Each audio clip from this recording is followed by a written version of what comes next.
You want to live a longer, healthier life? We're all told to steer clear of super processed foods, but what is a super processed foods? Are they bad for you? Does it really matter? Let's find out what an MIT trained chemist thinks about all of that. I'm Lee Kelso. Welcome to HealthCall Live Online, where we offer extended interviews, longer versions of the interviews we feature in our weekly radio broadcast. And I want to welcome to the program today George Zaidan. He is a YouTube producer, a TV show host, actor, and what brings us together today is he's also an author. In fact, he's author of the book called Ingredients: The Strange Chemistry of What We Put in Us and on us. And so that's what brings us together today. George, welcome to the program. Glad you're here. Great to be here. Thanks for having me, Lee. Yeah, you bet. So super processed foods, exactly what are those anyway? So there's a group of scientists out of Brazil who've come up with this sort of food processing scale, if you will. It's got 4 buckets. They go from 1 to 4. Group 1 is like plants, parts of animals, that kind of thing. Group 2 and 3 get a little bit more processed. And then group 4 is the stuff that you would recognize as processed food. I mean, Cheetos, Oreos, sodas, all of the stuff that we commonly call junk, that's sort of in the center of the grocery store, and is the most tempting, if you will. Yeah, so good point on being tempting. That stuff is engineered to be irresistible, right? I mean, food chemists know us so well. Remember the Lay's potato chip theme? What was it? I bet you can't eat just one. They're telling us they've engineered this food to be addictive. Yeah. So, I mean, I think certainly my opinion that this stuff is engineered to be addictive. That's hard to prove, right? You're not going to do a study where you try and addict people voluntarily to processed foods. But it's just borne out in our everyday experience. You cannot eat just one chip. I happen to love chocolate Necco wafers, which I know puts me in a group of like one person, but I can't eat just one of those.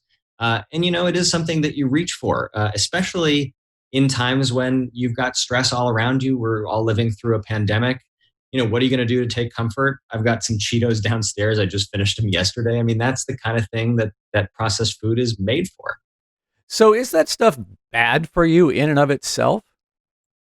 I think it really depends on how much you eat and then how much you trust the underlying science. So, I mean, just from common sense, if your entire diet is only ultra processed food, there's no way that can be good for you. And that's just, that you just feel bad when you eat 100% processed food, and it just doesn't, nothing turns out well. But if you have it occasionally, one might say responsibly, there the evidence is less clear. There's a group of folks at Harvard mostly who've done some studies about food in general, and then other scientists around the world sort of picked up their methods. And a group out of France recently did a study about processed foods, and they followed a large group of people for, I believe it was 7 years, and basically found that for every 10% additional processed food in your diet, that was associated with, and I'm careful to say associated with, and we can talk about that more later, with approximately a 1-year decrease in life expectancy. Now, what does that mean to you? I mean, I'm 34 now. If I'm looking out to the rest of my life and thinking, man, does it matter if I die at 74 or 75? Probably not. But if I'm 75 years old and I've only got one more year to live versus one more day to live, that's a big difference. So it comes down to what that means for you, the number that's on it these days.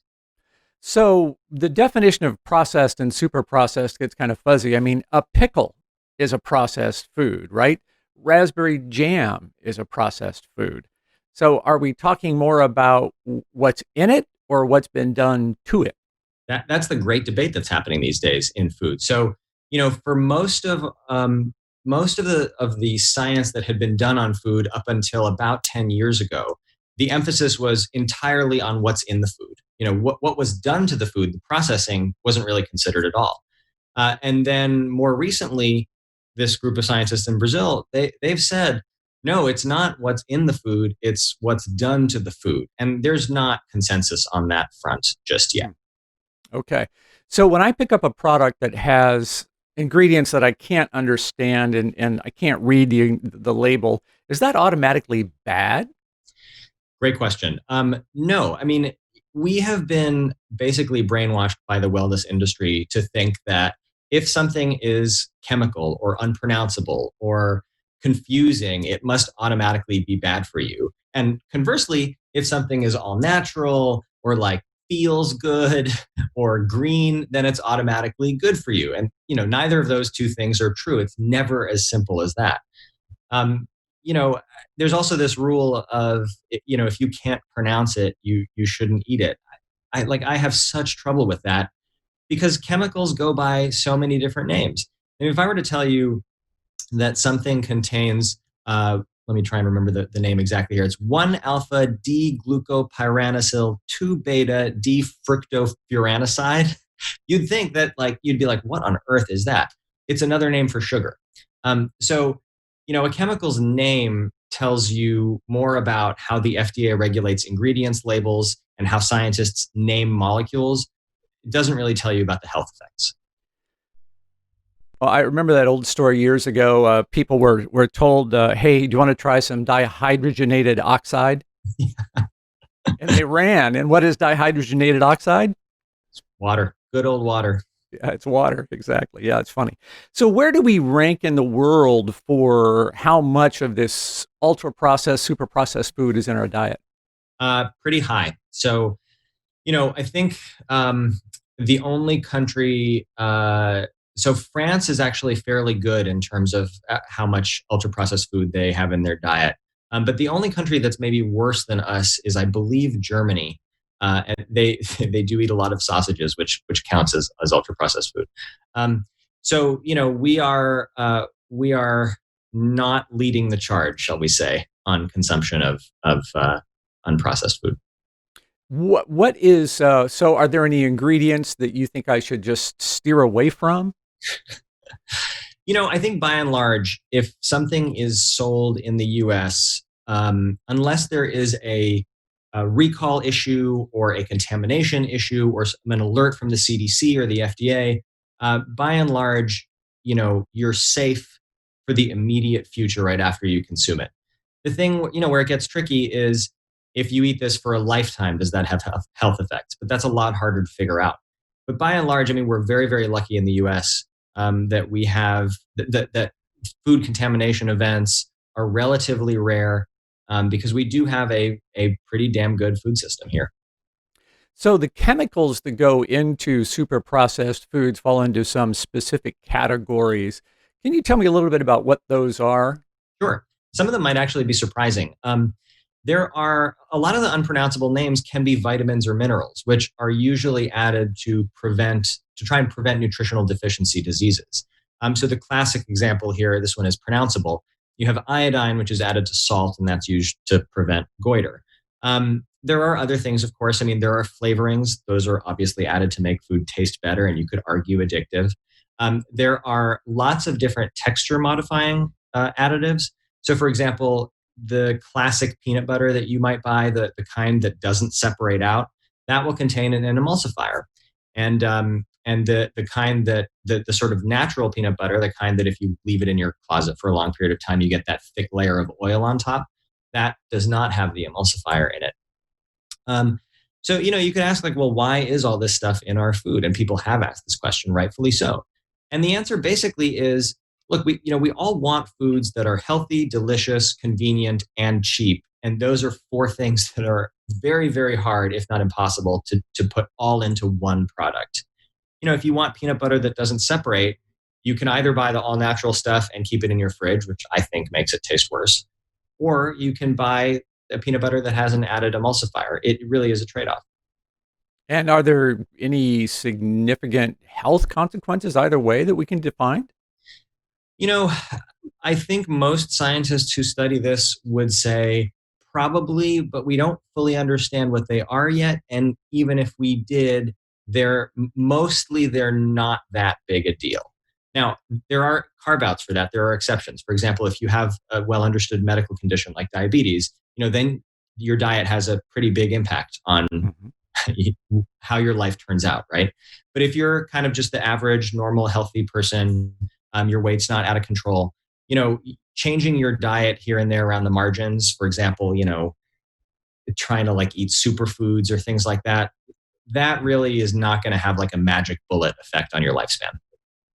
You mentioned a moment ago that making something that is delicious, attractive, and affordable is hard to do. Yeah. How can super processed foods be among the least expensive per calorie food that's out there? They are incredibly energy dense, and that's one of the reasons. Part of that is because it's part of what makes it addictive, right? Like you are getting when you get that hit of fat or salt or combination of fat and salt or that hit of sugar, it is something that you like and want more of. So they're energy dense, and they're also made in a way that you do take rather than taking sort of like quote unquote all natural things out of nature and doing a lot of individual small batch work. You are doing these in sort of feedstock factory type conditions, and so you have a lot of control over the process, and you can make a lot of product in a short period of time, and those things sort of combine to make them cheaper. And the cost difference between those two diets, I think, was something like 25%. I mean, that is, and you're feeding a family of four. That's a huge difference. Yeah, that is huge. That's remarkable. Yeah. Coffee is a processed food. You've paid a lot of attention to coffee over the years. Tell me what I don't know about coffee. Changes every day. That's the fun part about coffee, is that it's something that a lot of us, me included, drink on a daily basis. And so it's something that scientists have paid attention to over the years. Just for fun, I went back and looked at news headlines from the early 80s all the way through about 2000, just to see like what were people reading in the news about coffee. And there's this stereotype of nutrition science not being able to make up its mind about something. And at least for coffee, what I found was that was 100% true. You had headlines published within 30 days of each other that said exactly the opposite thing. And so, of course, when people are confronted by coffee's good, coffee's bad, coffee's good, coffee's bad, at some point they're going to just throw up their hands and say, well, screw it, I'm going to just drink coffee if I like coffee. Most recently in 2017, a meta-analysis, which is a study of studies, was published about coffee. And based on that, it seems like coffee is either pretty neutral, may even be beneficial, but if you're in a certain groups of people, moderate coffee consumption is totally fine, which is pretty much what you would expect since we've been drinking coffee for hundreds of years. Exactly. Yeah. Well, it has lots of antioxidants and polyphenols and all of that kind of stuff, right? And so do a lot of organic products. Do you take a stand on organic, natural versus not? Where do you come down on that? I don't really have a stand on that. I pretty much buy and eat what I like to eat, as long as I'm not overdoing it on any one thing. And I think that's actually a fairly European approach to diet that I think a lot of Americans don't have, and I think would probably benefit a lot of Americans. Not all, but a lot. One part of your book that I particularly enjoyed was a conversation about organic foods between a hippie and a normal person.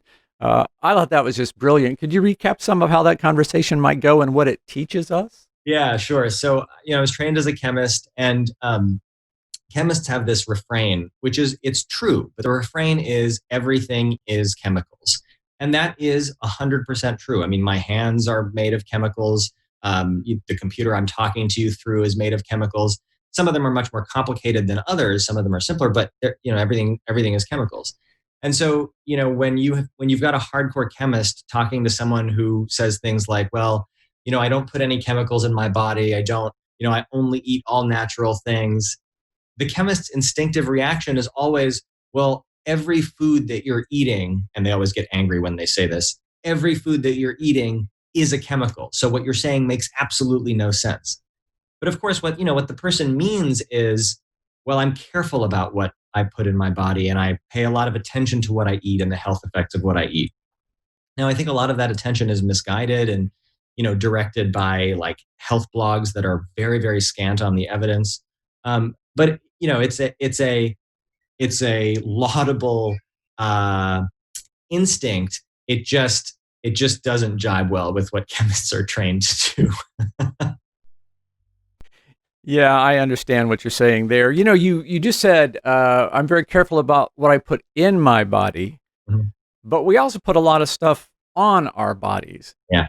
And take me on a chemist's walk through my bathroom counter, for example. Well, I think probably the most prominent item there would be sunscreen, especially now during the summer. Um, and sunscreen is a totally fascinating product. It was designed, it was engineered with the sole purpose of preventing sunburn.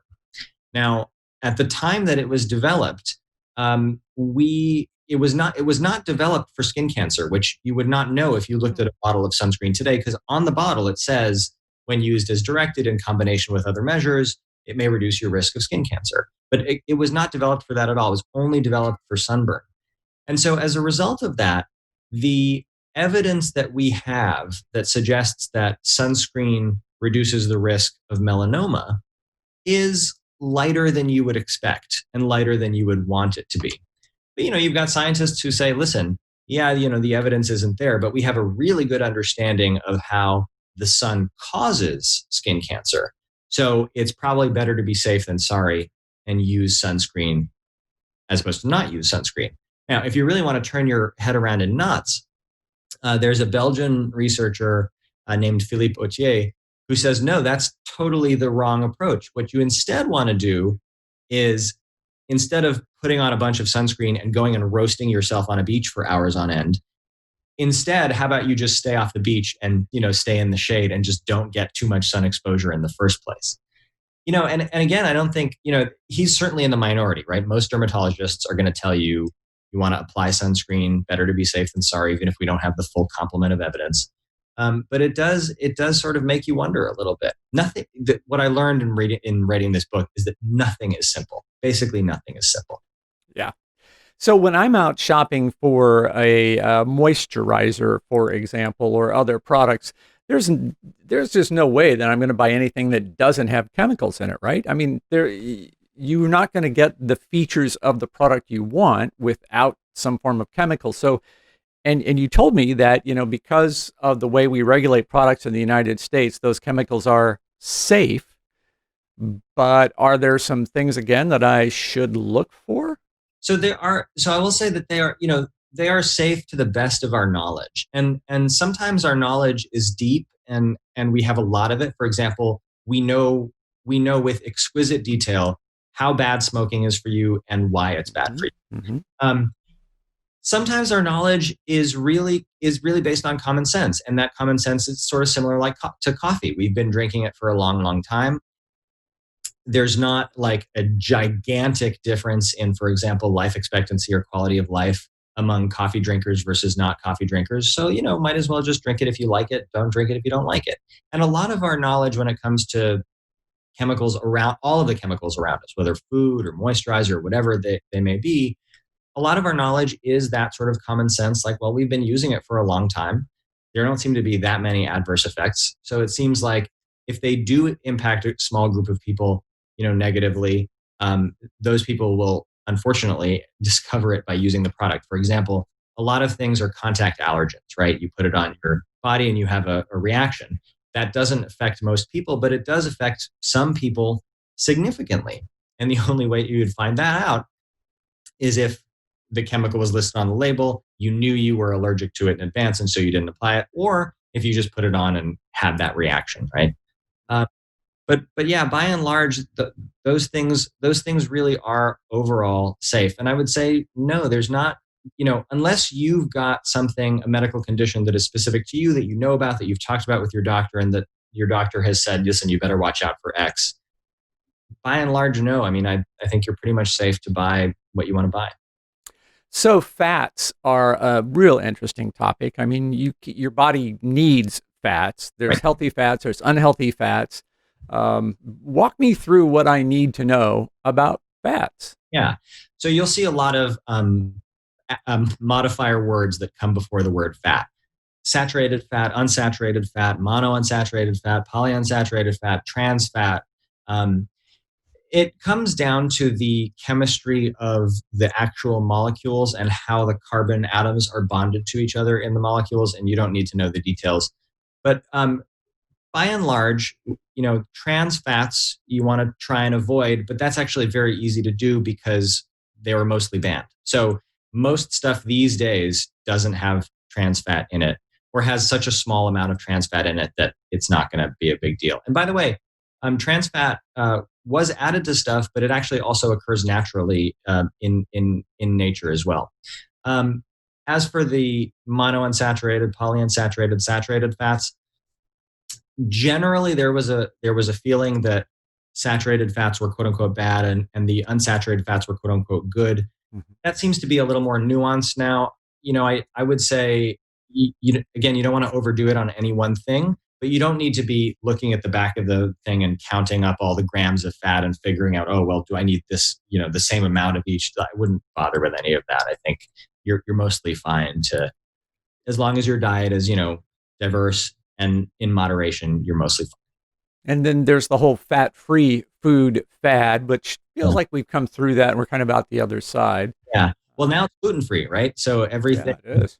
Yeah. I mean, if you, and my favorite part is where you see like something that never had any gluten in it to begin with, and manufacturers put gluten free on it. And you're like, well, yeah, of course, potato chips or whatever are gluten free, or, Skittles are gluten free, right? It's not bread. It was never going to have gluten in it to begin with. Right. When it Well, comes, beer is, they're selling beer is gluten free. Some beers are made of wheat, so where does that happen? Is that just marketing, or was there really gluten in beer? so beer, a lot of beers do have gluten, yeah, because they are made of wheat. So if you're celiac, for instance, and this is a great example of if you have a medical condition that you're aware of and that has severe negative impacts on your life, you want to avoid certain things. So if you're celiac, for instance, you want to stay away from beer. You want to have cider instead. But by and large, for the rest of us, it really is kind of a marketing thing. I mean, you could go on, and I actually did this for fun about 3 years ago. I was like, you know what, I'll just try this gluten-free thing. And I went gluten-free, but like, what did that mean for me? It meant I was eating less beer, less pizza, and less pasta, and more fruits and vegetables. So did I feel better? Yeah, sure I did. But was it because of the gluten? Almost certainly not. Yeah. Yeah, I get it. That makes a lot of sense. So after all of your studies and your experience, how has it changed the way you eat, or has it? It's made my blood pressure a lot lower during meals. I worry a lot less about what I eat. I do sort of, I try and approach food in a French way, which is to say, or at least what I would like the French way to be, which is, who am I eating this meal with? Am I enjoying it? What's the conversation like? What's the company not like? And I'm much less worried about, is this Snickers bar gonna kill me? Hmm. All things in moderation, and just enjoy it, huh? Yeah. Okay, can't let you go without talking about Cheetos. Yeah. Is there anything inherent that seems like an absolutely artificial product, start to finish, from the get-go? Am I correct on that? So yes and no. I mean, in the sense that, like, are you ever going to wander out into nature and see Cheetos growing in a field? Of course not, right? But they are mostly cornmeal, and what is cornmeal? Mostly comes from corn. So in a sense, it is as if. And actually, I was chatting with a food historian named Ken Albala, and we were talking about Cheetos, and he said, I just made some Cheetos in my kitchen. And I said, what do you mean you made Cheetos? And he said, well, I had some noodles and I dehydrated them, and then I spritzed them with like an oil sriracha mixture, and then I put them in a microwave for them to puff up. And what I ended up with was basically flaming hot Cheetos. And what he described, this sort of, you take something that is recognizable from nature, you do something in your kitchen to it, and you produce something that is unrecognizable. That really is food processing. It's just that with Cheetos, it's done on a much larger scale, not in your kitchen, but it's still mostly cornmeal, salt, some flavorings, and that lovely orange color. In the post-apocalyptic world where substances are just, unobtainium, you can't find these things. One of the things that I think I would miss a lot is toothpaste. And I Mm, recently saw a video with you making toothpaste. yeah. I'm surprised how many of those products we can make ourselves if you understand a little chemistry. Yeah, it's amazing. That was for a show for National Geographic on their YouTube channel. And my original thought for the show was I'm going to try and make things that we would recognize. So things like toothpaste, like hand sanitizer, out of all natural ingredients. And some things were fairly successful. Like, turns out, toothpaste, you can make a pretty decent imitation toothpaste. It won't have the fluoride in it. So if you want the cavity protection, you're not going to get that. But things like lipstick, you can make a really good lipstick out of a couple of different types of oils, waxes, and rust, it turns out. Um, and some things that you just can't do. Like, I tried to make hand sanitizer, which would have been especially useful today. Yeah. But I could not for the life of me make the sort of commercial gel based hand sanitizer that you can buy these days. And so some things you can, some things you can't make. Give me a chemist's tip for working in the kitchen. Have a really good thermometer in your oven. So the temperature of any chemical reaction is going to play a big role in what how fast that reaction proceeds. And so that means, anytime you're baking something, right? Like the speed. So if a recipe says 12 minutes, but your oven is off by 50 degrees, then you're going to get a wildly underbaked or overbaked cake. And dinner is much more forgiving than baking, right? Baking is really a lot of chemistry. All the things have to be the right proportions and all that sort of stuff. So I would get a really good oven thermometer. And the other thing I would do is switch from measuring things volumetrically, that's to say like cups and teaspoons and stuff, and instead measure by weight. So you can pack a lot of flour or very little flour into a cup and it's still a cup. If you're measuring by weight, you're getting the exact correct amount of flour every time. Got it. Uh, Time for us to wrap things up. Is there a final thought, something you want to leave the audience with? I would say, if you're finding yourself Googling foods on the internet, you unless you've got a medical condition and you're trying to find out about a specific ingredient because your doctor told you to avoid it, I would say worry less about that and focus on who you're eating the meal with instead. You'll be a lot happier. All right. Thank you very much. That's George Zaidan. He is a chemist by training, a YouTube and media star by reputation. And I'm glad you're here with us today on HealthCall Live. Thanks, Lee. Great having me.